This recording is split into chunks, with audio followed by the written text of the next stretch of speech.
Sampurasun, salam damai sejahtera, salam kangge Bapak Ibu sadayana anu dikasih ku Gusti. Bapak Ibu sadayana dikasih ku Gusti, Indonesia kenging rekod anu pang seueurna di mana pendudukna kena ku Covid. Pikeun mencegah nyebarna Covid di Indonesia, pemerintah ngayakeun sababaraha peraturan. Ngawitan ti PSBB, PPKM, serta protokol kesehatan, serta sajabina deui. Tapi henteu sakedik oge, jalmi-jalmi anu mencibir, jalmi-jalmi anu henteu nampi keputusan-keputusan anu dipaparinkeun ku pamarentahan. Kumaha sikap urang salaku putra-putra Gusti? Hayu urang tinggal pangandika Gusti perkawis pamarentahan ieu.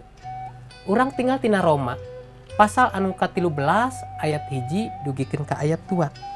Anu kieu unggalna. Unggal jelema kudu nurut ka pamarentah.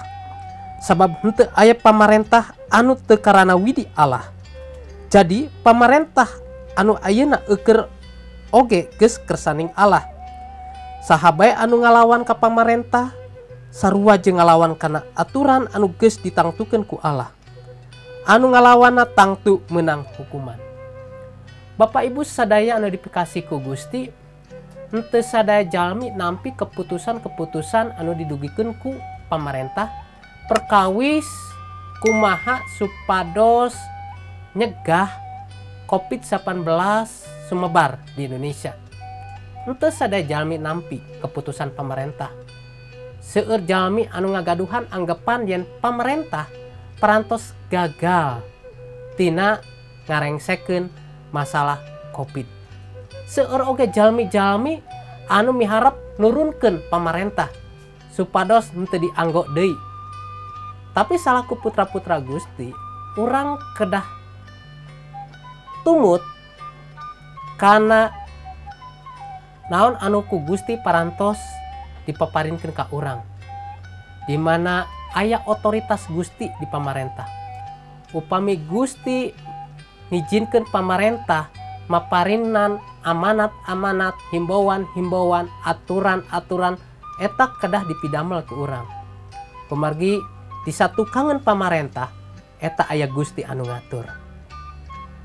Hal-hal anu dianggap sepele dina dangat ayeuna nyaeta perkawis protokol kesehatan. Anu kahiji di mana pamarentah ngahimbau masyarakat Indonesia kedah ngawasuh pandangan. Setiap tos barang cepeng naon bae kedah ngawasuh pandangan ngangge sabun. Kedah nganggo masker. Kedah jaga jarak. Kedah ngajauhan kerumunan atanapi riungan. Kedah ngurangan mobilitas atanapi kagiatan-kagiatan. Ieu didugikeun ku pamarentah supados naon? Supados mencegah penyebaran Covid dina dangat ayeuna. Tapi abdi bade nambihan 2 nyaeta ngajaga imun. Urang kedah salawasna muji syukur di painun Gusti. Kumargi Gusti nyarangan ka urang. Hati yang gembira adalah obat. Hati anu gumbira mangrupikeun hiji ubar. Janten urang ulah sieun. Terus anu kadua ngajaga iman. Ieu anu paling penting. Iman yen Gusti henteu ngantunkeun urang. Iman yen Gusti nyarangan urang. Iman yen Gusti teh hiji-hijina pananggaheun urang. Jaga iman sing tetap yakin percanten ka Gusti. Upami dina dangat-dangat ayeuna oge ibadah urang diwatesan. Tak ieu ngabuktoskeun sejauh mana iman urang dipaeunaan Gusti. Ieu kasempatan urang kanggo ngawangun kulawarga urang langkung raket di ka Gusti. Tina Yosua 24 ayat 15. Bagian B na bapa sakeluarga mah rek ngabakti ka pangeran. Situasi kondisi henteu memungkinkeun tapi iman urang ka Gusti kedah langkung raket deui. Jaga iman urang, jaga imun urang. Ikuti naon anu janten himbauan pamarentah. Ieu buktos yen urang teh taat karena otoritas anu ku Gusti dipaparinkeun ke pemerintahan. Gusti Yesus ngaberkahan wilujeng salam sehat kangge urang sadaya. Mangga urang bade ngadoa.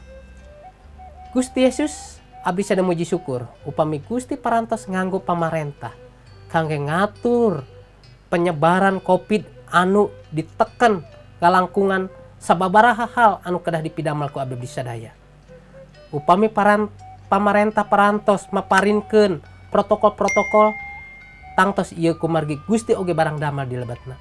Hatur nuhun kanggo pamarentah anu parantos ku Gusti dianggo dugikeun kadangat ayeuna. Berkahan pamerintahan, berkahan warga Indonesia. Mung dilebet nami Gusti Yesus Kristus abdi sada muji syukur. Amin. Gusti Yesus ngaberkahan.